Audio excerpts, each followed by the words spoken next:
इकडे राज्यातल्या लाडक्या बहिणींसाठी यानंतर एक खुशखबर आहे। येत्या 8 दिवसात लाडक्या बहिणींचे पैसे त्यांच्या खात्यात जमा होणार आहेत। स्वतः अर्थमंत्री अजित पवार यांनी जालन्यात याची माहिती दिली। लाडक्या बहिणीवरनं अनेक जण टीका करतात। ही योजना बंद होईल असंही सांगितलं जातं, पण ही योजना बंद ठेवायची की सुरू ठेवायची हे सरकार ठरवेल, बाकी कुणीही नाही, असं अजित पवारांनी ठणकावून सांगितलं। यावेळेस अर्थसंकल्पात चांगल्या योजना दिल्या, त्याच्यात आजपर्यंत अनेक सरकार आली गेली, परंतु जर सर्वात लोकप्रिय दिलेली जर योजना कोणती असेल तर मुख्यमंत्री माझी लाडकी बहीण योजना, हे बरोबर आहे का नाही?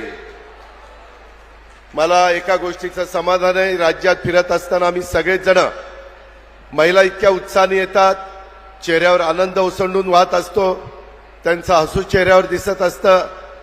मायमाऊलीला विचारलं, का ग बहीण मिळालं का तुला जुलै ऑगस्टचे पैसे? हो दादा मिळाले, सप्टेंबरचे मिळाले। आता मुख्यमंत्र्यांच्या उपमुख्यमंत्र्यांच्या आमच्या आदितीच्या साक्षीनं सांगतो, ऑक्टोबरचे पैसे देखील तुम्हाला ह्या आठवड्यामध्ये मिळतील आणि ऑक्टोबर आणि नोव्हेंबर 2 महिन्याचे मिळतील, त्याबद्दल आपण काळजी करू नका। विरोधक टीका करतायत, विरोधकांना ही योजना मी आणलेली भगवत नाही, सांगतायत ही योजना बंद पडेल। मी आपल्याला सगळ्यांना सांगतो, अनेक वर्ष या राज्याचं अर्थ मंत्रालय मी सांभाळलंय, आमचे देवेंद्र फडणवीस साहेबांनी सांभाळलंय, आम्हाला ह्याचा अनुभव आहे। आपलं राज्य एक प्रगतिशील राज्य आहे, आर्थिक बाबतीत सक्षम राज्य आहे, त्याच्यामुळे यंदाच्या वर्षी दिलेल्या अर्थसंकल्पातल्या योजना, मग माझी लाडकी बहीण योजना असेल, आपली 3 गॅस सिलेंडरची योजना असेल, आपली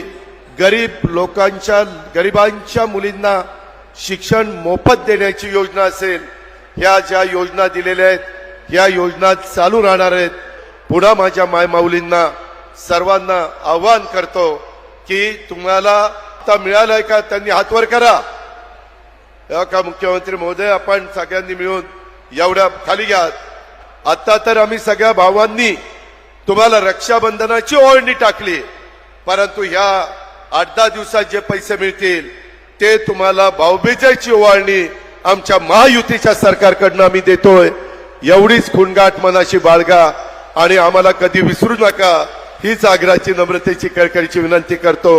आपल्याला लाख लाख शुभेच्छा देतो। आणि आपल्या लाडक्या बहिणीसाठी अतिशय आनंदाची बातमी आहे। लाडक्या बहिणींच्या खात्यावरती त्यांची भाऊबीजची ओवाळणी आता 8 दिवसामध्ये त्यांच्या खात्यात जमा होणार आहे, अशी जी माहिती आहे ते अजित पवार यांनी सुद्धा दिलेली आहे। लाडक्या बहिणींना अजूनपर्यंत ऑक्टोबर आणि नोव्हेंबर महिन्याचा जो हप्ता आहे तो मिळालेला नव्हता, परंतु नोव्हेंबर महिन्याचा सुद्धा हप्ता आगाऊ आता मिळणार आहे।